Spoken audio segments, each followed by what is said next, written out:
계시록 6장 5절에서 6절 같이 한번 말씀 읽어보겠습니다. 요한계시록 강의 11번째 시간입니다. 계시록 6장 5절에서 6절입니다. 시작.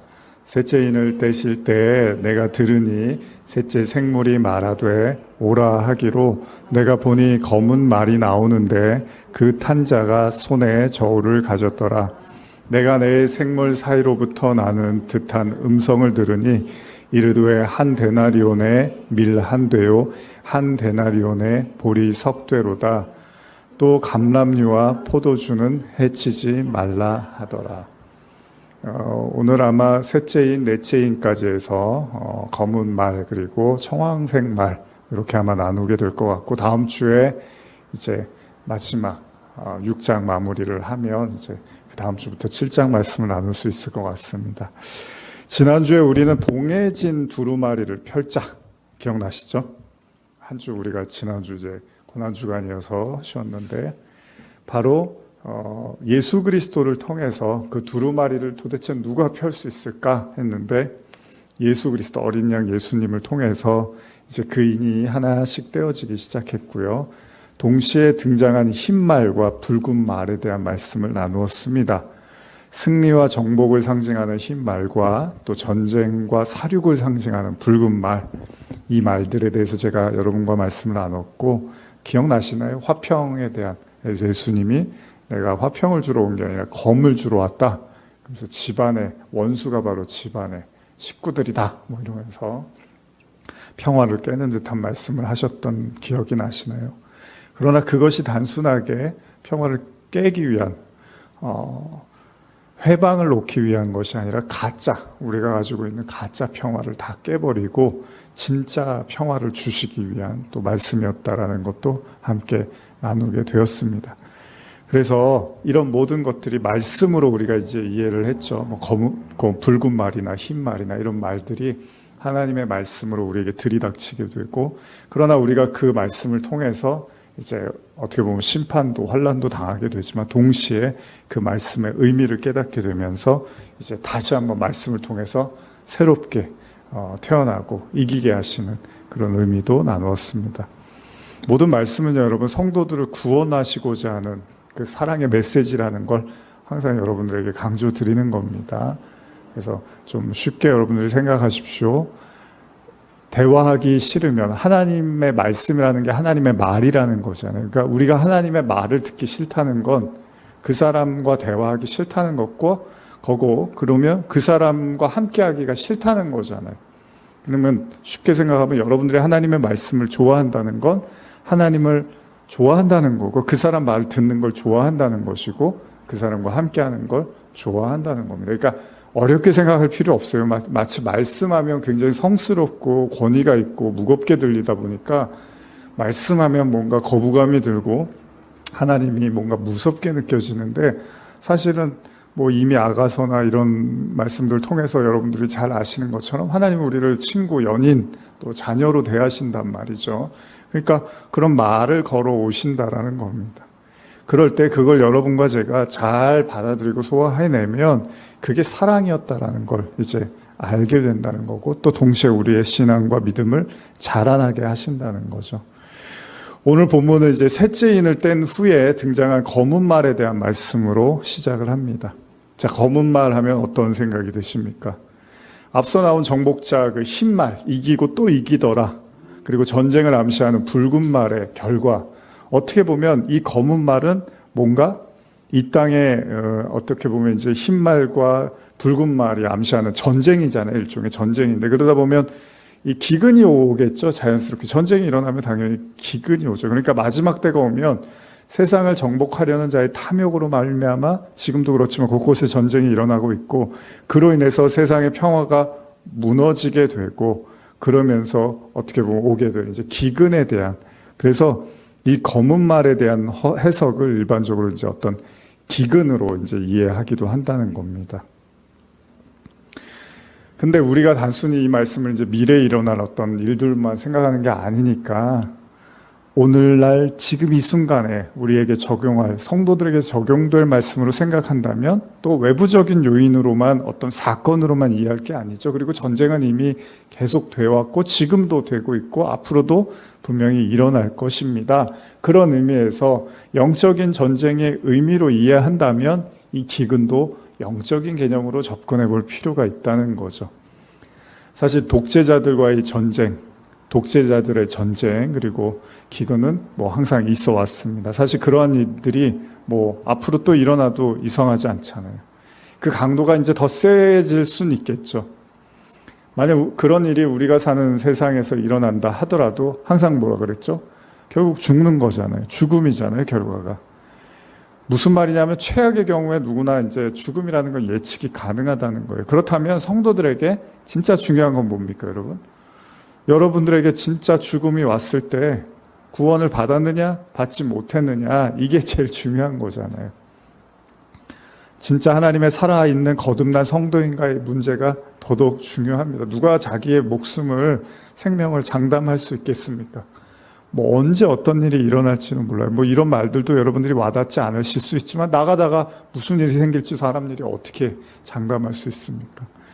모든 인생은 한 번은 죽습니다. 그리고 반드시 심판이 뒤따른다는 말씀을 우리가 잘 알고 있잖아요. 중요한 건 전쟁이 일어나는가, 그로 인해서 우리가 죽으면 어떻게 되지? 그러니까 계시록을 열심히 봐야지가 아니라 설령 죽음이 오더라도 내가 구원받을 수 있는 사람인가, 내가 지금 깨어있는 사람인가가 더 중요한 문제라는 겁니다. 그러니까 성도에게 중요한 건 뭐죠? 여러분들 바로 지금이에요. 지금. 바로 지금 이 순간. 제가 주일날도 설교하면서 잠깐 그런 말씀드렸지만 어르신들이 왜 이렇게 시간이 안 가고 지루하고 도대체 왜 이렇게 지루한 시간을 살아야 되나 이런 말씀하시지만 나중에 다 후회하신다고요. 그럼 시간을 이렇게 왜 이렇게 안 가냐고 해도 나중에 시간을 후회하는 게 인간이잖아요. 그때 그랬을 걸, 이때 이랬을 걸. 그런 걸 후회하는 게 인간이란 말이에요. 그러니까 마찬가지입니다. 지금 바로 이 순간이 여러분들에게 제일 중요한 순간이고 여러분들에게 앞으로 어떤 일이 닥칠지 모르기 때문에 가장 준비하고 깨어있을 수 있는 기회의 시간이라는 걸 잊지 마십시오. 마태복음 25장 1절에서 13절 보면요. 열처녀의 비유 내용 잘 아시죠? 시간이 좀 많이 갈 것 같아서 다 읽지는 않겠지만 어떻죠? 열처녀가 이제 신랑을 기다립니다. 그쵸? 그리고 5은 미련하고 5은 슬기로운 처녀입니다. 자, 미련한 자들은 등은 갖고 있는데 기름은 없습니다. 슬기 있는 사람들은 기름을 등에 이제 담아서 기다리고 있습니다. 자, 문제는 뭐죠? 다 이제 신랑이 너무 늦게 오니까 졸고 자게 됩니다. 밤중에 소리가 나서 이제 신랑이로다라고 맞으러 나가는데 문제는 뭐죠? 미련한 자들이 이 기름이 없어서 등을 못 켜는 거예요. 그래서 이거 좀 달라고 하니까 슬기로운 처녀들이 이건 나눠줄 수 있는 게 아니야. 다른 데 가서 알아봐. 그래서 이제 쓸 거를 사려고 갔는데 그때 신랑이 오고 어떻게 되죠? 슬기로운 처녀들만 혼인잔치에 들어가고 문이 닫힙니다. 늦게 온 미련한 처녀들이 주여 주여 우리도 혼인잔치에 들어가고 싶습니다. 그럴 때 신랑이 모르죠. 나는 너희를 몰라. 깨어 있어야지. 너희는 그날과 그때를 알지 못해. 이렇게 이제 이 비유가 마무리가 됩니다. 우리가 잘 알고 있는 열처녀의 비유인데요. 마지막 구절이 뭐라고요? 깨어 있으라는 거예요. 그러니까 본문의 결론은 신랑이 오실 때를 알지 못함으로 이제 깨어 있어라라고 이제 마무리를 하는데 그 깨어 있음에 대해서 예수님은 열처녀의 비유를 통해서 뭐라고 하죠? 신랑이 올 때 기름을 갖고 있느냐, 이게 제일 중요하다는 거예요. 사실 열처녀의 비유는 굉장히 중요한 메시지입니다. 사람들이 너무 이제 잘 알고 흔하다 보니까 그냥 이렇게 넘어가고 그냥 그런 거 있지라고 하는데 사실 굉장히 중요한 메시지입니다. 엄밀히 말하면요, 신랑이 올 때 졸지 않는 것, 잠을 안 자고 잘 버티는 사람이 구원을 받는 게 아닙니다. 이미 제가 설교를 나눴지만 5절의 말씀처럼 신랑이 더디 와요. 그래서 모두가 다 잠이 들어요. 다 졸아요. 그런데 깨어있다는 걸 뭐라고 하고 있죠? 이 비유에서 깨어있는 건 기름을 갖고 있는 사람을 깨어있다고 하는 거고 기름을 가지지 못한 사람이 깨어있지 못한 자라고 이야기를 하고 있는 거예요. 그러니까 우리가 흔히 깨어있는 자라고 말하면 뭐라고 생각하죠? 밤낮 새벽부터 일어나서 새벽 기도하고 말씀 맨날 보고 있고 또 성령 충만, 뭔가 이렇게 저 사람의 열정이 있어. 이런 모든 것들이 신앙의 중요한 요소인데 이 성령 충만도 이제 잘 생각해도 그냥 뭐 단지 열정이 많은 거 이런 개념은 아닙니다. 성령 충만도 성경에서 말하는. 근데 굳이 어떤 성경이 지금 깨어있는 것을 뭐라고 하냐면 기름을 이제 언급을 하는 거예요. 그럼 이제 여러분들이 이런 말씀 들으면 도대체 그 기름이 뭐지? 나는 기름이 있나 없나? 이제 이러면서 잠이 안 와야 되죠, 원래는. 집에 가셔서. 나는 기름이 있나? 주님이 지금 오시면 나는 혼인잔치에 들어갈 수 있을까? 이제 이런 생각을 하셔야 되는 거예요. 어쨌든 기름을 소유한 여인들은 혼인잔치에 참여합니다. 근데 우리가 잘 아는 것처럼 요한복음 2장에서 딱 혼인잔치가 또 나오죠. 혼인잔치, 성경을 여러분 잘 한번 이제 앞으로 제가 또 설교를 하겠지만 성경이 묘하게 연결되는 게 있어요. 전혀 안 어울릴 것 같은 성경들이 연결되는 구절들이 있습니다. 이런 것들도 잘 여러분들이 이제 찾아서 보시고 또 제 설교할 때 귀담아 들으셨으면 좋겠어요. 요한복음 2장에 어떻게 하죠? 제가 읽어볼게요.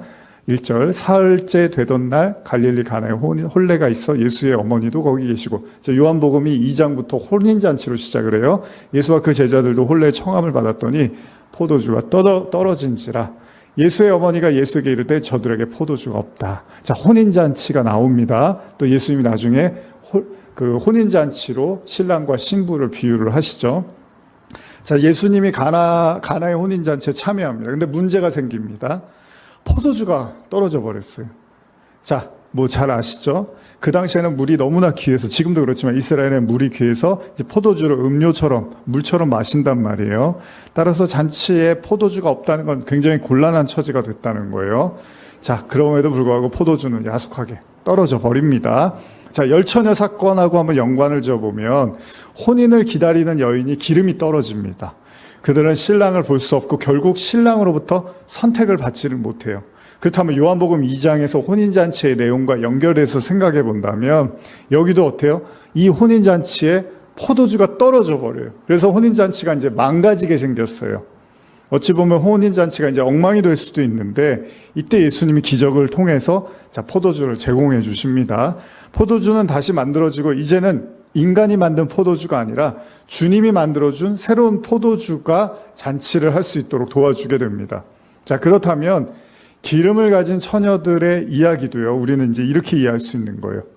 결국 기름이라는 것도 처녀들의 노력의 결과물로 이해하기보다는 전적으로 하나님의 은혜로 이해하는 게 맞다고 볼 수 있겠죠.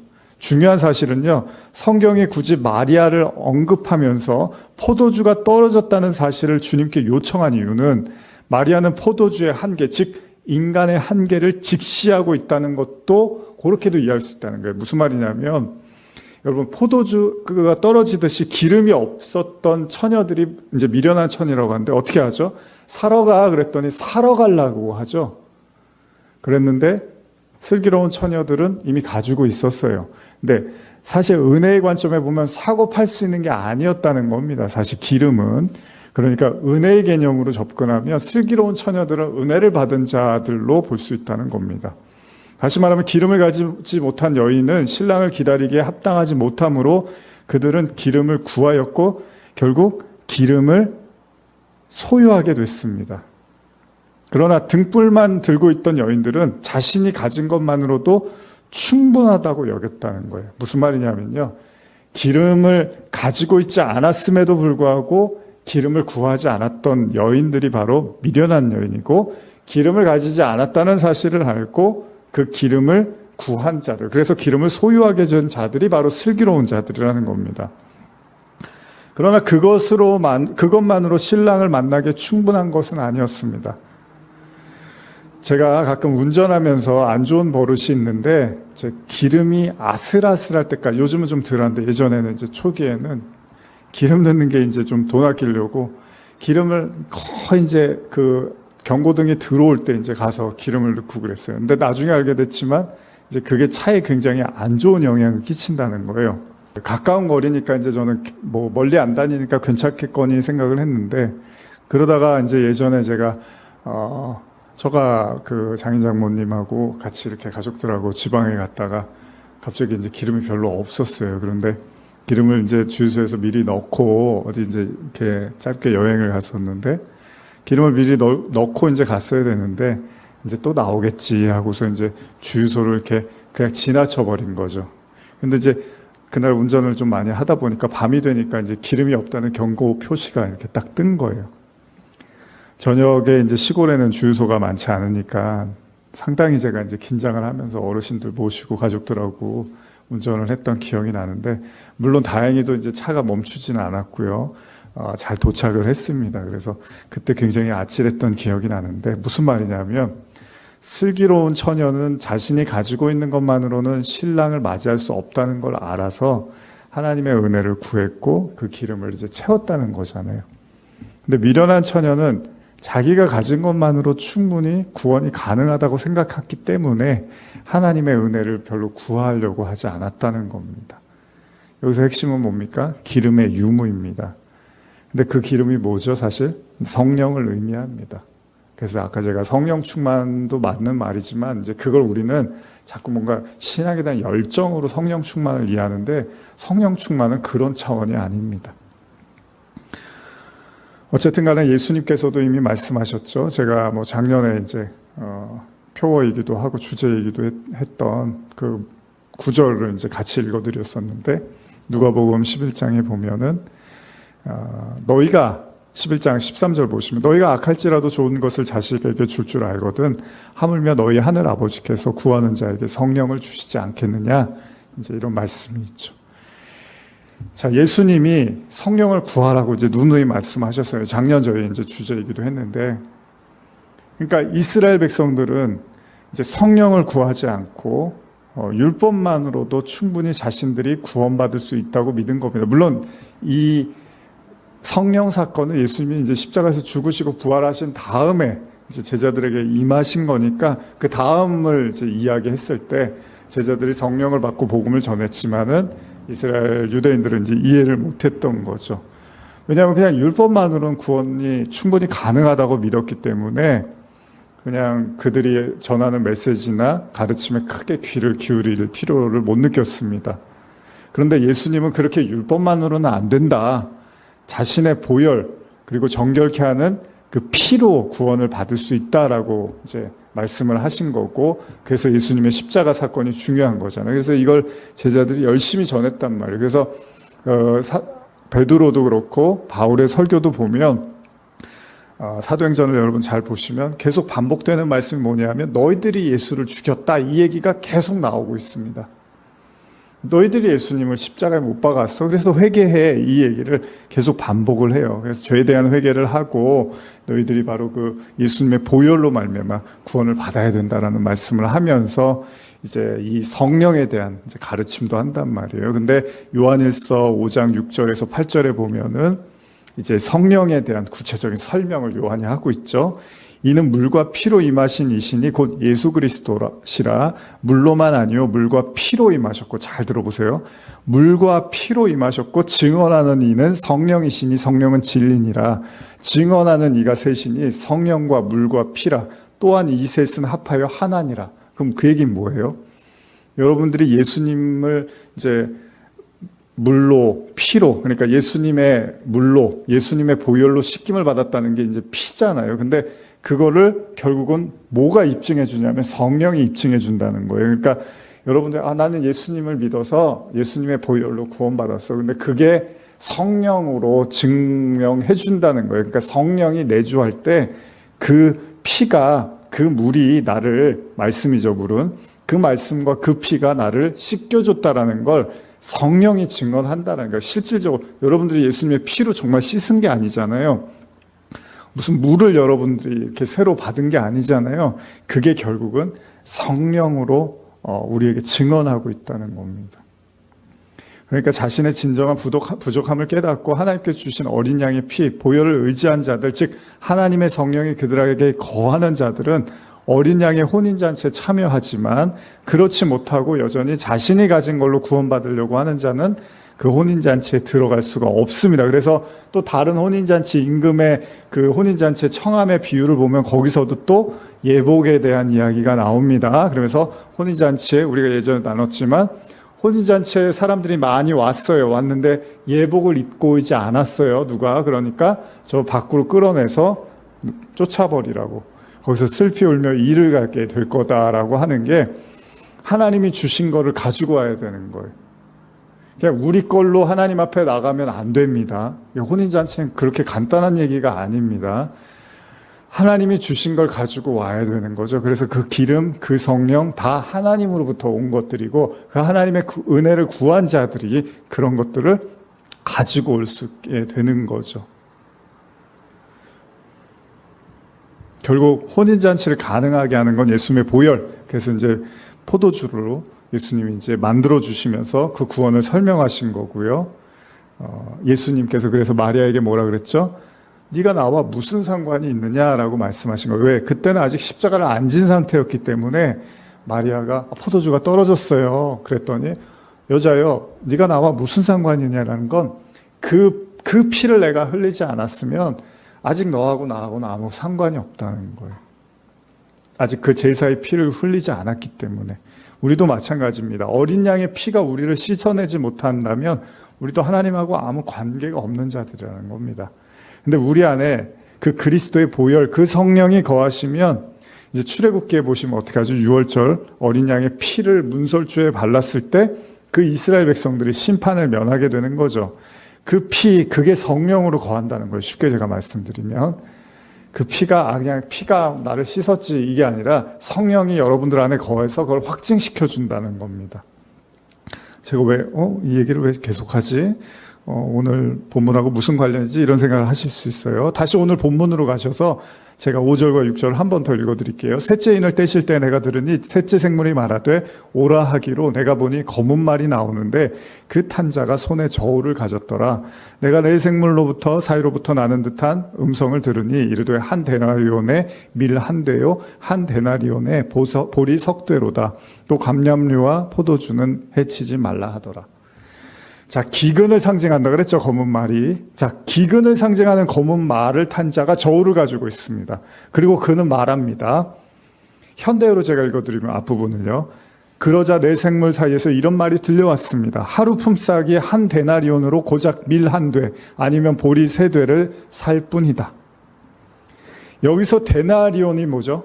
여러분 들어보셨죠, 많이? 우리가 알고 있는 것처럼 노동자의 하루 품삯입니다. 일꾼 품삯인데, 밀 한 되라고 할 때 되라는 의미는 건장한 남성의 하루치의 식량을 나타내는 단위로 쓰인다고 합니다. 주석을 보면요, 이 부분에 대해서 이렇게 쓰여 있어요. 본문에 나타난 이런 가격은 당시의 보통 시세의 12배 혹은 16배, 최고 16배가 되는 가격으로 전쟁과 사륙의 재앙이 있은 후 초래된 심각한 기근의 상태를 시사하고 있다. 자, 이렇게 이제 쓰여져 있는데, 당연하죠. 여러분, 전쟁이 나면 물가가 치솟습니다. 우리도 이제 코로나 겪고 나서 물가가 많이 올랐잖아요. 근데 그 정도 오른 게 아니라 정말 모든 것이 살 수 없을 만큼 비싼 지경에 이른다는 거예요. 지금 어제 보니까 아르헨티나가 그렇게 이제 물가가 엄청 많이 올랐다며요. 자, 어쨌든 간에 그런 논리라면 부자들만 살아남게 되겠죠. 돈이 없는 사람은 어떻게 삽니까? 뭐 하나 사고 싶어도 못 사잖아요. 근데 오늘 나눈 관점에서 이제 말씀을 이해한다면요, 여러분. 하나님의 은혜가 아닌 율법과 세상을 의지하는 자들, 이런 사람들이요, 아무리 열심히 노력해봐야 그것으로는 며칠을 넘기지 못할 것이라는 거예요. 그런 관점에서 한번 말씀을 이해해 보시라는 거죠. 자, 기근의 때에 그런 노력은 끊임없이 기근을 야기시킬 것이고, 오늘날 우리 사회도 말하는 것처럼요, 평생 일해도 집 한 채 살까 말까 합니다. 그래서 30대 정도 되고 이제 결혼 초기 되면 집 사고 그 대출금 갚는데 이제 평생을 다 소비를 해야 돼요. 좋지가 않아요. 그래서 집을 샀다고 해서 그렇게 행복해 하지 않아요. 대출금 갚을 생각, 원금 이자 생각하면 좋은 일이 아닌 거예요. 근데 어떻게 해요? 사회가 그러니까 어떻게 집 한 채라도 있어야 되지 하면서 이제 어떻게 보면은 빚의 노예로 이제 살아야 되는 거죠. 검은 말을 탄 자의 저울, 즉 기근의 관점에서 본다면요, 인간의 노력으로 만들어 놓은 구원은 그 저울에 합당하지 못할 수도 있다는 거예요. 잘 이해하셨죠? 열처녀에 비유해서 뭘 사갖고 그 신랑을 맞이하려고 하는데 실패하잖아요. 살 수 있는 게 아니었던 거예요, 사실은. 구원은 그렇게 사는 게 아니라, 노력해서 사는 게 아니라 하나님의 은혜를 받아야 된다는 겁니다. 미련한 5 처녀가 그랬던 것처럼 그들은 스스로 준비한다고 아무리 애쓰고 노력했는데 결국은 빈궁한 상태였다는 거예요. 기름조차도 가지고 있지 않은 상태였다는 겁니다. 근데 이런 구절들이 계시록에서 등장하고 있고 굉장히 중요하죠. 제가 자주 읽어드리는데 계시록 3장 17절 한번 읽어볼까요?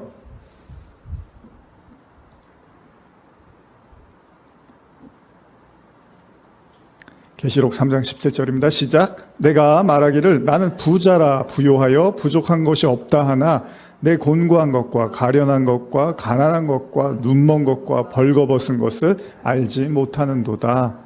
그러니까 우리가 검은 말을 타고 저울을 든 자가 우리에게 닥칠 때, 예를 들면 이게 말씀으로 봅시다.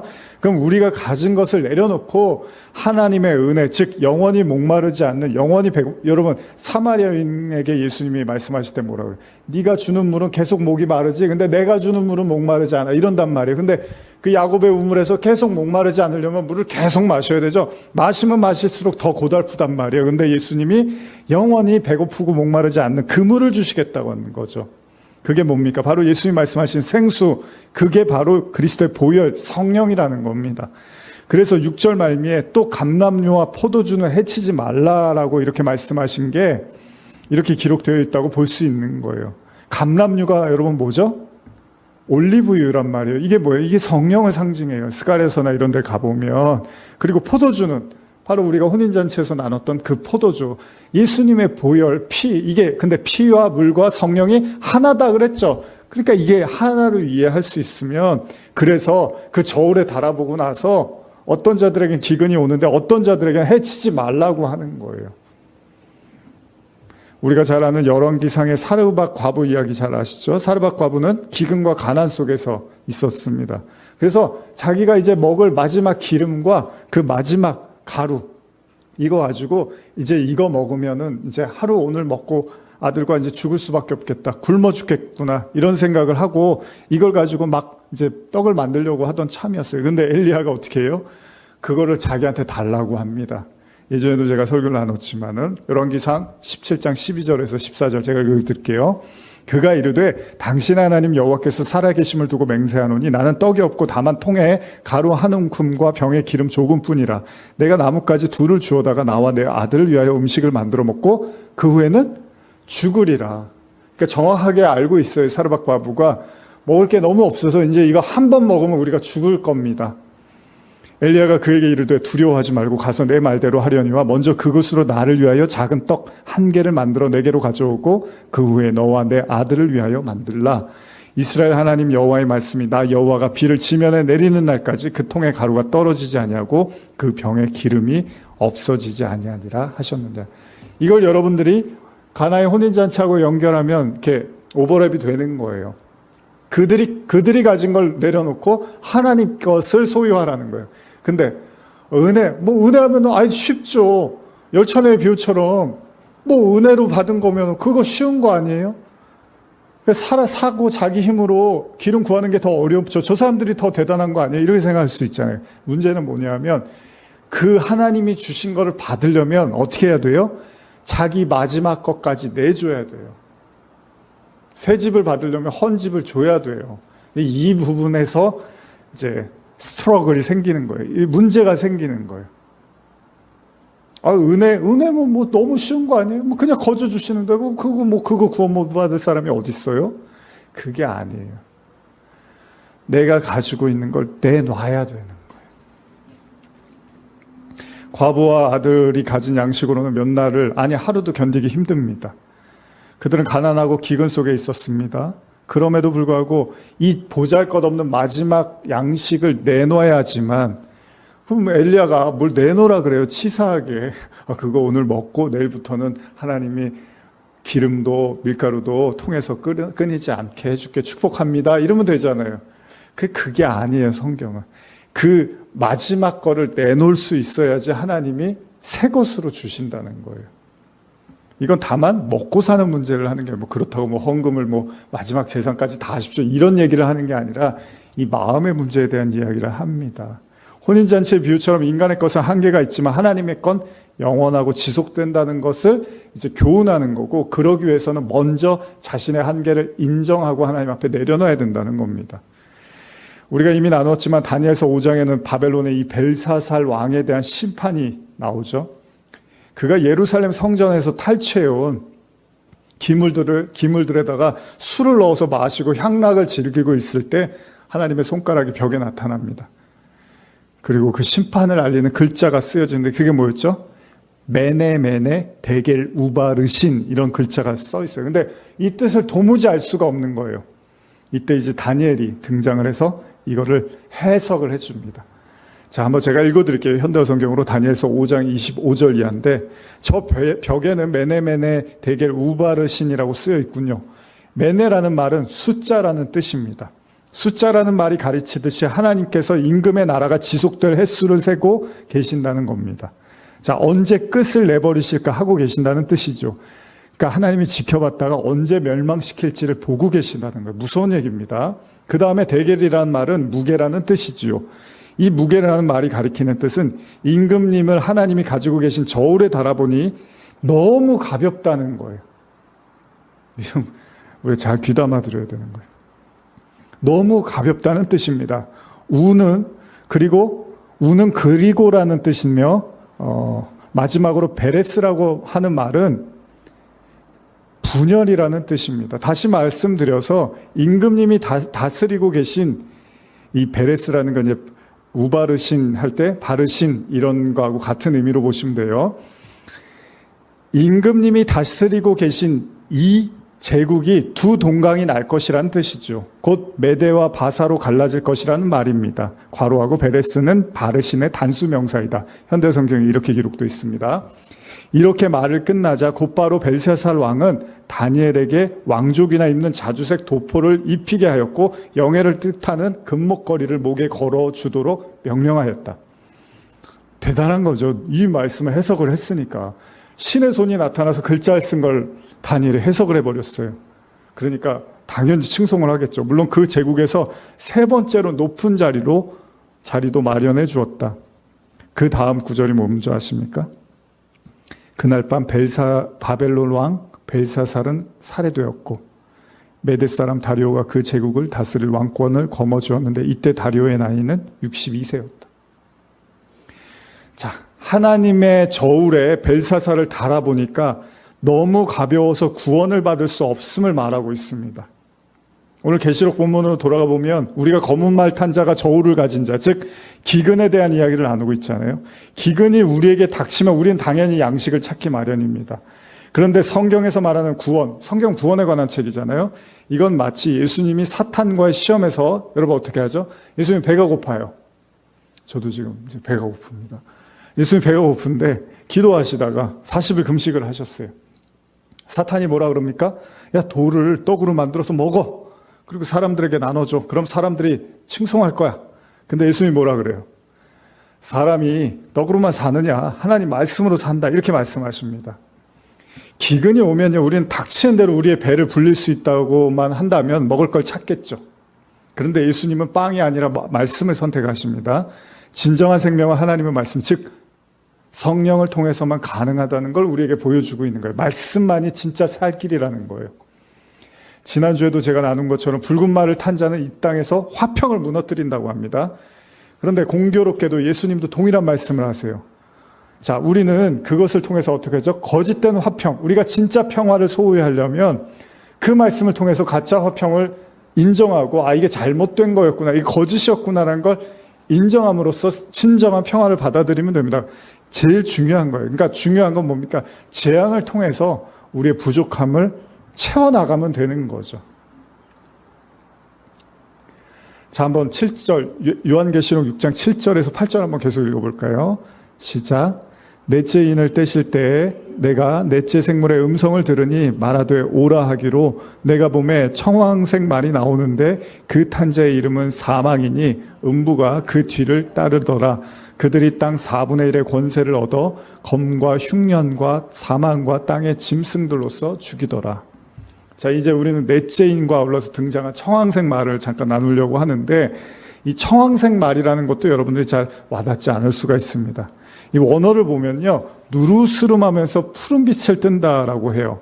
근데 이 의미는요, 푸른 빛을 띠는 풀로도 사용이 되는데, 또 누렇게 뜬 얼굴, 이렇게도 이제 사용을 해요. 그래서 병든 사람으로도 이해를 하기도 합니다. 그러니까 건강하지 못한 사람의 안색을 지칭하기도 한다는 거예요. 근데 성경은 친절하게도 그 말탄자에 대한 이름을 기록해 주고 있는데 그 이름이 뭐래요? 바로 사망이고 음부가 그를 뒤따른다라고 말을 하고 있습니다. 현대로 한 번 더 읽어드릴게요. 8절을. 이번에는 창백한 말이 앞에 나타났습니다. 그 말 위에 탄 자의 이름은 죽음이었습니다. 그 뒤를 또 다른 말이 한필 따라왔는데 그 말 위에 탄 자의 이름은 지옥이었습니다. 그들에게는 전쟁과 기근과 질병과 야수를 가지고 땅 위에 사는 인간의 4분의 1을 죽일 권한이 주어져 있습니다. 자, 청황색 말이 등장을 해요. 자, 앞에서 언급했던 전쟁이나 기근을 비롯한 모든 재앙들을 가지고 땅을 해롭게 하는 권세를 받았단 말이에요. 결국 심판의 최종 목적지인 죽음과 음부에 대한 권한을 받았습니다. 그리고 4분의 1, 땅 4분의 1을 해할 권세도 받았습니다. 자, 이런 내용을 단순하게 문자적인 의미로만 이해한다면요, 여기 무슨 말을 덧붙일 수 있겠습니까? 야, 말세 때가 오면 지독한 기근과 전쟁이 일어나고 이로 인해서 사람들이 많이 죽는데, 심판받는데, 그럼 끝이잖아요. 할 얘기가 없잖아요. 전쟁을 대비하자, 기근을 대비하자, 전쟁과 기근에도 끄떡없는 어떤 집을 마련하자, 뭐 이런 걸 우리가 얘기해야 되는 게 아니잖아요.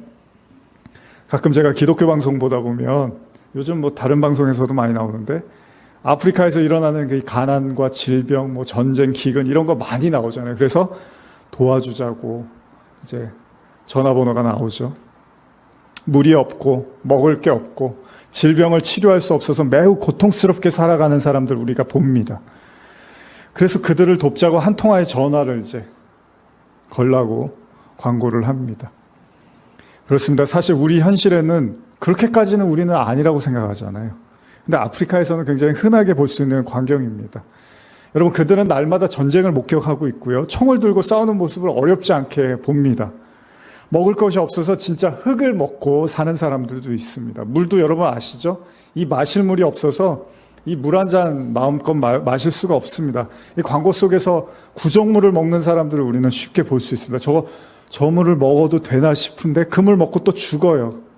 그래서 그 알약 하나, 정화시키는 알약 하나 위해서 도와달라고 또 광고를 하죠. 보고 있어도 안타까운데 그 옆에서 보면 얼마나 기가 막히겠습니까? 여러분의 아이가, 여러분의 가족이, 아니 여러분 자신이 그런 물을 먹고 흙을 파먹으면서 그리고 쉽게 전쟁에 노출되어 있다면 아마 여러분 어떤 생각을 할까요? 바로 내가 살고 있는 여기가 바로 요한계시록의 종말의 현장이 아닐까라는 생각을 하실 수도 있을 겁니다. 그래서 그들에게 계시록을 보여주면 아, 우리가 지금 그렇게 살고 있어요. 이거 우리에 대한 얘기 같은데요? 이렇게 말할지도 몰라요. 근데 여러분, 우리가 살고 있는 지금 이곳은 좀 다르잖아요. 물론 가난이라는 건 임금님도 해결할 수 없는 거라고 말은 하지만 우리가 사는 이곳에도 가난과 질병이 항상 도사리고 있습니다. 그런데 여러분, 그럼에도 불구하고 계시록을 지금 여러분들이 들으시면서 아, 이게 지금인 것 같아요, 이렇게는 느끼시지는 않으실 거예요. 오히려 우리가 힘든 건 못 먹어서가 아니라 더 잘 먹고 잘 살고 싶어서 힘든 거잖아요. 못 살아서가 아니라 어떻게 하면 더 잘 살아볼까, 어떻게 하면 좀 더 가져볼까, 이게 우리가 힘든 이유잖아요. 계시록 3장 1절에 보시면 사다의 교회 사자에게 편지하라. 하나님의 7영과 7별을 가지신 이가 이르시되 내가 내 행위를 아노니 내가 살았다 하는 이름을 가졌으나 죽은 자로다. 예전에는 아주 제가 이 설교를 많이 했는데, 자, 이런 류의 설교, 이런 류의 말씀을 듣다 보면 사람들이 이렇게 듣고 싶지 않고 쉽게 지나치려고 합니다. 예를 들면 예수님이 사대교회를 향해서 뭐라고, 네가 살았다는 이름을 가졌냐? 근데 아니야, 넌 죽어 있어. 이렇게 말씀하셨을 때 예수님이 지금 어디다 대고 말씀하신 거죠? 유대인들이요? 아니요, 사대교회를 향해서 진단하신 말씀입니다. 그것도 7교회, 많지도 않아요. 7교회에 대한 정확한 진단, 그 진단에 대한 예수님의 말씀이었어요. 사대교회는 염직공업과 금모래가 유명해서 사치와 부의 도시로 전락했고요. 다시 말하면 그들의 신앙은요, 물질적으로 너무 풍요하다 보니까 안일한 생활을 했고요. 그건 역시도 우상숭배와 황제숭배가 극심했다고 합니다. 그런 그들에게 예수님이 뭐라 그래요? 그들의 신앙이 죽었다고 말씀을 하세요. 자, 우리가 아무리 건강하다고 여러분들이 느끼셔도요, 병원에서 이제 검사를 받으면 어떻죠? 그 검사의 결과를 따라야 되는 거죠. 내가 느끼기에 건강한 게 중요한 게 아니라 의사가 건강하지 않다 그러면 건강하지 않은 거예요. 근데 내가 느끼기에 아픈데 의사가 건강하다 그러면 건강한 거예요. 내가 느끼는 게 중요한 게 아니라 검사 결과가 중요하다는 겁니다. 우리는 종종 이런 이야기를 듣습니다. 정말 건강하다는 자부했는데 병원에 갔더니 내가 심각한 병에 걸렸대. 내가 오래 살 수 없대. 이런 이야기를요, TV나 주변 사람들을 통해서나 들었지, 우리 자신이 경험하다 보면 굉장한 충격이겠죠. 다시 말하면요, 우리가 느꼈던 것들이 틀리기도 하다는 거예요. 내가 건강하다고 생각한 거하고 병원이랑 완전히 다른 판단이 나올 수도 있다는 겁니다. 그래서 어떻게 하죠? 그래서 정밀하게 병원에서 검사를 받는 겁니다. 그래야지 우리 상태를 아는 거예요. 물론 그것만으로도 또 부족할 때가 많습니다. 뭐 항상 옳은 건 아니잖아요, 병원이. 다 검사해서 괜찮다고 했는데 나중에 보니까 발견을 못한 경우들이 있어요. 그래서 치명적인 어떤 요소가 있었는데 발견을 안 해서 못해서 문제가 생기는 경우도 있습니다. 어쨌든 우리는 정기적으로 건강검진을 받고 의사의 지시를 따른다는 거예요. 그렇다면 신앙과 관련한 정밀한 검사를 유일하게 할 수 있는 분이 누구죠? 예수님밖에는 없어요. 그리고 말씀이 그걸 가능하게 해줍니다. 여러분과 제 신앙이 어떤지, 잘 가고 있는지 아니면 잘못 가고 있는지를 판단해 줄 수 있는 것은 오직 예수님과 말씀뿐이라는 겁니다. 그런데 계시록 내용의 초반을 보면요, 특히 7교회에 대한 메시지를 보면 다 뭐였죠? 다 회개였어요. 다. 7교회에 한 교회 빼고 다 회개하라고 해요. 그 얘기는 뭡니까? 심각한 죄로 인해서 회개할 위기에 처했다는 거예요. 그러니까 회개하라는 게 계시록의 메시지였습니다. 누구에 대해서요? 유대인들이 아니라 믿는 자들에 대한 회개, 즉 교회에 대한 회개의 메시지가 계시록의 시작에서 나타나고 있다는 겁니다. 그리고 나서 살아있다고 생각하는 사대교회를 향해서 죽었다고 말씀하십니다. 최소한 주님이 보시기에는 지금의 상태로는 구원이 합당하지가 않다는 말씀을 하신 거예요. 여러분, 말씀이라는 게 그런 겁니다. 나중에 계시록에서 계속 나오지만은 하나님이 인간을 향해서 인간의 상태가 어떤지를 조명해 주는 게 말씀이잖아요. 그래서 아무리 건강을 자부해도요, 검사 결과에 치명적인 질병이 있다고 말을 하면, 그래서 당신이 죽음에 이를 수도 있다는 이야기를 들으면 흔들리기 시작하죠, 사람들이. 물론 처음엔 믿으려고 하지 않을 겁니다. 난 잘 살았는데, 나는 이럴 리가 없는데, 아니 내가 뭘 그렇게 잘못했지? 난 뭐 그렇게 건강에 나쁜 습관을 갖지 않았는데.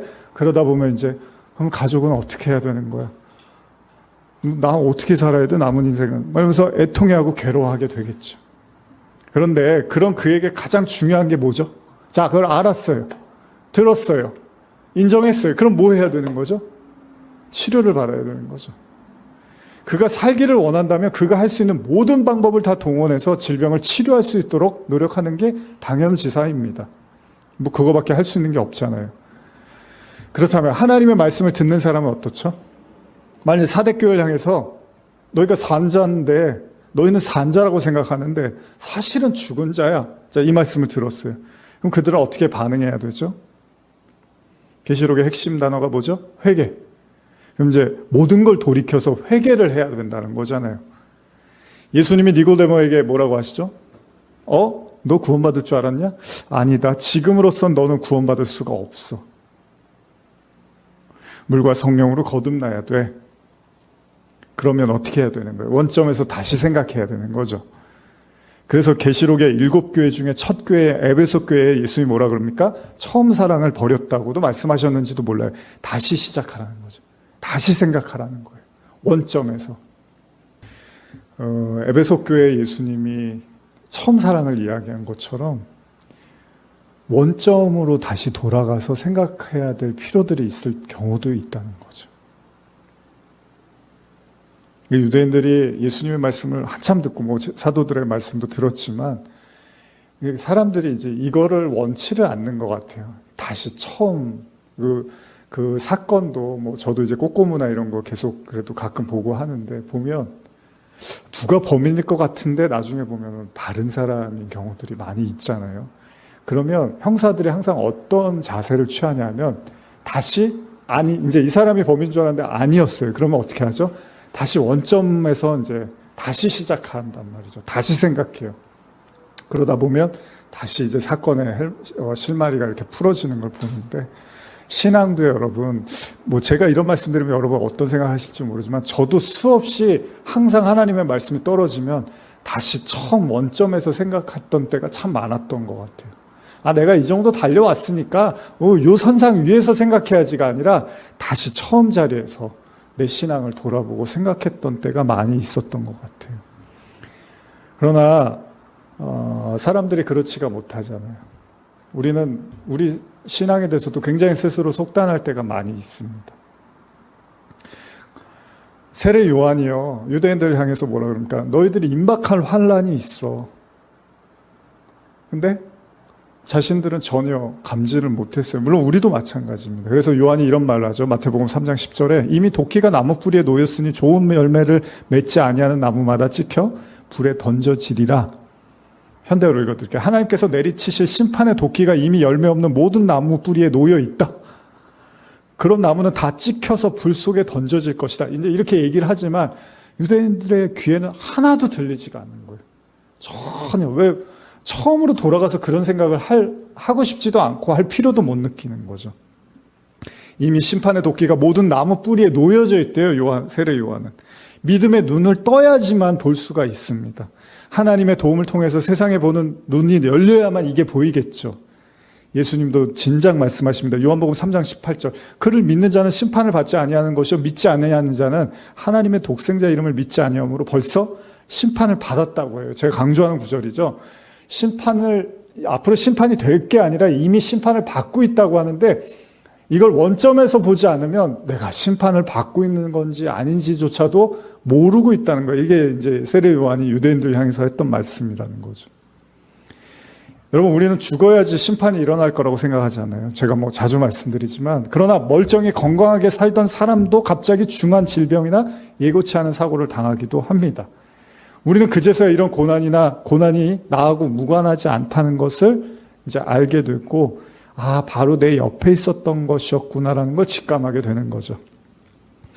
어린 시절에 제가 할아버지 댁에서 친척형하고 이렇게 재밌게 이제 보냈던 기억들이 있는데, 밤에 갑자기 자다가, 여러분 잘 아시지만, 이제 명절이었는데, 갑자기 자려고 이제 들어갔는데, 좀 자고 있는데,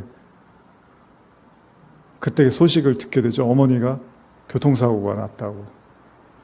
어머니가 이제 다른 집에 볼 일이 있어서 가셨다가 다른 친척분 집에.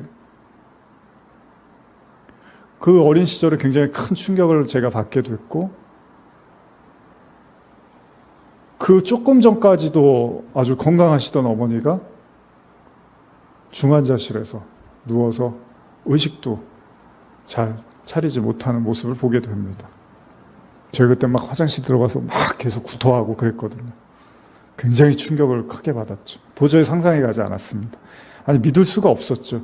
그런 교통사고라는 건 TV에서나 뉴스에서나 영화에서나 드라마에서나 나오는 건데, 그게 우리 집 우리 엄마에게 일어날 거라고는 상상도 못했습니다. 그러나 병원에 가서 어머니를 보고 나서야 이게 현실이라는 걸 알게 됐죠. 여러분, 모든 상황은 한순간에 변합니다. 저 역시도 그 당시에 한순간에 모든 상황이 바뀌어버렸습니다. 제가 어렸기에 그런 것들을 받아들일 마음의 준비가 되지 못했고, 모든 것이 불안하기 시작했습니다. 그 불안은 곧 두려움으로 찾아왔고, 저는 그 두려움 속에서 쉽게 빠져나오지 못하였던 기억이 납니다. 여러분, 언제나 사건과 사고는 일어날 수가 있다는 거예요. 그걸 우리는 마음에 받아들여야 됩니다. 자신을 위협할 만한 아무 일도 일어나지 않은 그런 사람에게는 세상이 단조롭고 평온할지 모릅니다. 그런데요, 태어나면서 먹을 물이 없고 먹을 것조차 없어서 총칼에 가족들이 위협을 받고 있는 그런 삶을 사는 사람에게는 말 그대로 생지옥입니다.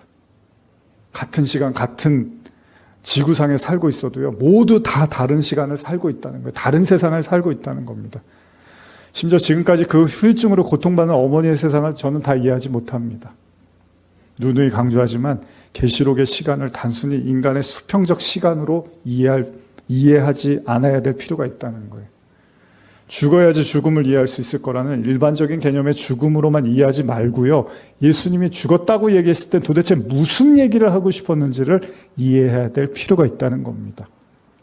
앞서 나눈 계시록 6장에 흰 말을 탄 자는 인내를 상징하는 면류관과 전쟁을 상징하는 활을 가졌고요. 붉은 말은 화평을 제하는 검을 가졌고요. 기근을 상징하는 검은 말은 저울을 가졌고, 지금 이 청황 말은 그 모든 것의 결국이 뭐죠? 사망과 지옥입니다. 음부를 상징하는 것을. 앞에 모든 것들을 내포하고 있습니다. 결국 청황말을 통해서, 청황색 말을 통해서 모든 것이 뭘로 귀결되죠? 죽음으로 귀결됩니다. 그렇다면 이 사실을 영적인 시각으로 이해한다면 우리를 향해서 달려오는 말씀이요, 만약에 강팍한 우리하고 전쟁을 치르게 될 건데, 그 말씀을 우리가 받아들이고 인내하지 못하면서 하나님을 잘 믿고 있다고 거짓 평화를 유지하려고 하고, 그로 인해서 자신이 말씀의 기근에 처해 한 자임에도 그걸 깨닫지 못한다면 결국 그는 거짓 화평과 거짓 승리와 거짓 기근에 의해서 사망에 이르게 될 거라는 거죠. 그래서 제가 아까 계시록 3장 17절을 자주 읽어드린 게, 보십시오. 내가 말하기를, 하나님이 그러는 거야. 너는 부유하다고 하는데 너는 하나도 부유하지가 않아. 너는 공고하고 가련하고 가난하고 눈멀었어. 벌거벗었어. 이게 주님의 판단이었어요. 라오디게아를 향한 이 말씀은 우리가 계시록을 읽으면서 자주 읽게, 아까도 읽었지만 그 이유는 뭐죠? 우리 생각과 주님이 내리신 판단, 진단이 완전히 반대였다는 겁니다. 그래서 주목해야 된다는 거예요. 사실 말씀이 이런 겁니다. 멀쩡히 착하게 사는 사람도 순식간에 죄인을 만드는 게 말씀이에요, 여러분. 여러분, 안 믿는 사람은 뭐 죄에 대해서 개념도 없어요. 생각도 없어요. 그냥 뭐 실수하고 잘못한 정도지. 근데 갑자기 복음을 들이밀면 내가 왜 죽어야 되는 죄인이야? 이건 전혀 받아들일 수가 없습니다. 부자로 잘 살고 잘 먹고 떵떵거리는 사람한테 가난한 자라고 말하면요, 하나도 이해 안 갑니다. 눈을 멀쩡히 잘 뜨고 사는 사람한테 너는 앞을 못 보는 사람이야 라고 말하면, 너는 진짜는 못 보고 있어 이러면 하나도 이해를 못 합니다. 이러니 누가 말씀을 반갑게 여기겠습니까? 여러분, 마치 어린아이들이 병원에 가라고 하면 싫잖아요. 병원에 가면 의사가 청진기를 댑니다. 차갑습니다. 그 느낌이 저도 되게 싫었어요. 주사를 놓고 먹기 싫은 약을 줍니다. 쓰디 쓴 약을 먹을 때마다 병원 가는 게 더 싫어지잖아요. 물론 어린 시절에 저도 그랬습니다. 그런데 여러분, 예전에도 말씀드렸지만 언제 병원에 가고 싶죠?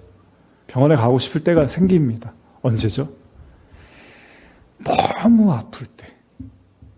정말 견디기 힘들 정도로 아프면요, 제발 낮은 병원에 누가 데려가 줬으면 좋겠다는 생각이 절로 듭니다. 여러분, 예수님이 인간들을 향해서 죄의 증상을 말씀하십니다.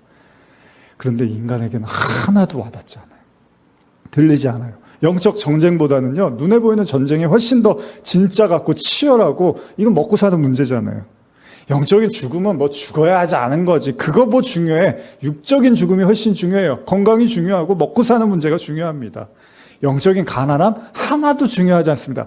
육신적 가난함이 훨씬 더 큰 문제입니다. 그래서 괴로워하고 아파하잖아요. 근데 우리가 말씀을 받아들이고자 하면 얘기가 달라진다는 거예요.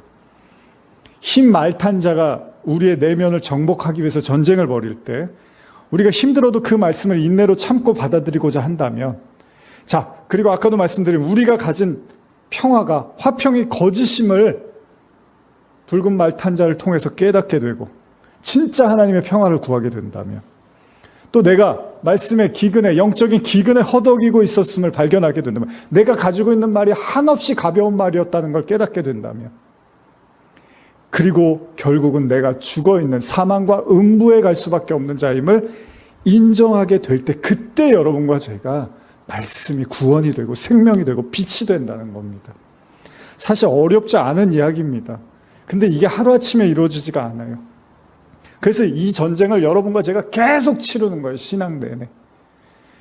그래서 계시록에서 4분의 1, 3분의 1 이런 숫자가 계속 등장을 하거든요. 이게 영적인 의미로 생각해 보면 한 번의 전쟁을 치르게 하지 않고 조금씩 주님께서 기회를 주고 시간을 주면서 이 전쟁을 치르게 하신다는 거예요. 서서히 심판과 환란으로 몰고 가는 것 같지만 동시에 생각하고 회개할 기회도 주신다는 겁니다. 여러분, 앞서 나누었지만 분명히 말씀은 입에는 단데 배에는 씁니다. 분명히 처음에는 그럴듯하게 들리는데 이걸 소화하려면 굉장히 씁니다. 그래서 바울이 뭐라 그럽니까? 내가 세 번째 하늘 3층 천에 갔어라고 하지만 동시에 뭐라 그래요? 그 얘기 하고 나서 그 다음에 뭐라고 합니까? 나는 사단의 가시로 인해서 큰 고통을 받고 있다고 얘기를 해요. 너무 힘들어서 그가 3번이나 하나님께 없애달라고 기도를 한다고 합니다. 여러분, 바울이 엄청난 영적인 경험을 했다고 해서 어떤 고통도 없을 거라는 그런 유치한 생각을 우리가 하지는 않습니다. 그 삶 자체도 복음을 전하느라 매우 고달프고 힘들었지만요, 그 내면에도 이루 말할 수 없는 사단의 가시로 인해서 육적이든 영적이든 그는 날마다 전쟁을 치렀다는 거예요. 여러분, 신앙이 보기 좋은 사람들한테는, 신앙이 어떤 사람들한테는 그냥 보기 좋은 달콤한 막대기 사탕일 거라고 생각하는 사람도 있을 거예요. 근데 여러분, 어느 정도 신앙생활을 해보면요, 그게 아니라는 걸 알게 되잖아요. 말씀은요, 여러분과 제 골수까지 쪼개는 엄청난 파워를 가지고 있습니다. 절대 만만하지 않아요. 여러분, 입에 쓴 약이 몸에 좋다는 말이 있죠. 저와 여러분들 분명히 신앙을 통해서 힘겨운 여정을 하게 됩니다. 날마다 십자가를 지는 건 결코 즐거운 일이 아닙니다. 이것은 이스라엘 백성들이 애굽의 양식을 거절하고 광야에서 만날 먹으면서 맨날 맛이 없다고, 다른 거 달라고 외쳤던, 누가 자기를 십자가에 맨날 못 박는 걸 좋아하겠습니까? 누가 그 길을 가겠습니까? 차라리 계시록 말씀에 일장 기간의 전쟁으로 끝나기를 바라는지도 모르겠습니다. 그래서 어떻게든 빨리 치르고 사라졌으면 하는 생각이 들 수도 있어요. 근데 영적 전쟁은 그렇게 단순하지가 않습니다. 육적 전쟁하고는 다르단 말이에요. 오히려 우리의 피를 말리기도 하고, 때로는 정말 두려움과 공포에 우리를 몰고 가기도 하고, 하나님이 계신가 안 계신가라는 수없이 많은 고뇌를 하기도 합니다. 이런 반복되는 상황이 계속해서 우리에게 연출되고요, 알지 못하는, 생각지도 못하는 고난들이 나타나기도 합니다. 그러나 그 가운데서 이제는 신앙을 다 알았다, 이제는 깨달았다고 하는 그 순간 또다시 원점에 돌아가서 내 자신의 신앙을 다시 생각해야 되는 그런 어려움이 오기도 합니다. 그때는 정말로 침체되고 정말 무기력해지기도 합니다. 그러나 그 모든 전쟁을 치룬 성도들, 눈에 보이는 모든 것이 다가 아니고 내가 느끼는 모든 것이 전부가 아니라는 것들을 하나씩 알아가면서 그 속에서 하나님이 나보다 훨씬 크고 나보다 훨씬 위대하고, 그리고 그가 나를 사랑한다는 사실을 그 전쟁을 치르면서 깨달아갈 때, 그때 비로소 열매 맺는 거죠. 뭐죠? 그래, 어떤 극한의 상황에 내가 놓여있다 하더라도, 어떤 극한의 혼란과 공포와 절망과 어둠 속에 있다 하더라도 그 하나님이 나를 버리지 않고 여전히 내 곁에 계시고, 나를 이 모든 전쟁과 환난 속에서 그리스도의 자녀로, 하나님의 자녀로 완성해 가고 계신다는 것을 우리가 감지하고 느끼고 눈을 뜨고 듣게 될 때, 그때 비로소 그 사람들을 우리가 살았다고 하는 거죠. 그런 의미에서 저는 여러분들이 바로 그 길을 힘들고 어렵지만, 외롭지만, 알아주지 않지만 묵묵히 걸어가고 있지 않나 생각해 봅니다. 로마서 8장 18절에 이런 구절이 있습니다. 생각하건대, 저를 따라해 볼까요? 생각하건대 현재의 고난은 장차 우리에게 나타날 영광과 비교할 수 없도다. 여러분들을 축복하고 싶습니다. 우리 같이 함께 걸어왔던 이 길, 엄청난 영광과 사랑과 은혜가 준비되어 있습니다. 마라톤의 그 마지막 그 결승점을 향하여 입이 마르고 정말 단내가 나고 다리가 후들거리고 더 이상 걸을 수 없을 것 같지만, 그 마지막 그 순간 여러분들은 알게 될 것입니다. 기도하시겠습니다. 하나님 아버지, 감사합니다. 우리 성도님들 매주 수요일마다 이 자리 지키면서 좀 묵묵히 또 이렇게 걸어가고 있습니다. 정말 축복하기를 원하고, 하나님께서 이 모든 싸움들, 이 전쟁들 그 속에서 정말 그리스도의 사람으로 주님과 연합하는 그 하나님의 자녀 되는 그 권세를 가진 자로 날마다 거듭나게 하시고 그 영원한 천국이 바로 우리 앞에 있음을 고백하고 선포케 하여 주시옵소서. 감사드립니다. 하늘에 계신 우리 아버지여, 이름이 거룩히 여김을 받으시오며 나라의 마옵시며 뜻이 하늘에서 이루어진 것 같이 땅에서도 이루어지리이다. 오늘날 우리에게 일용할 양식을 줍시고 우리가 우리에게 죄진 자를 사해 준 것 같이 우리의 죄를 사해 줍시고 우리 시험에 들게 하지 마옵시며 다만하게 속옵소서. 대나라와 권세와 영광이 아버지께 영원히 있사옵나이다. 아멘.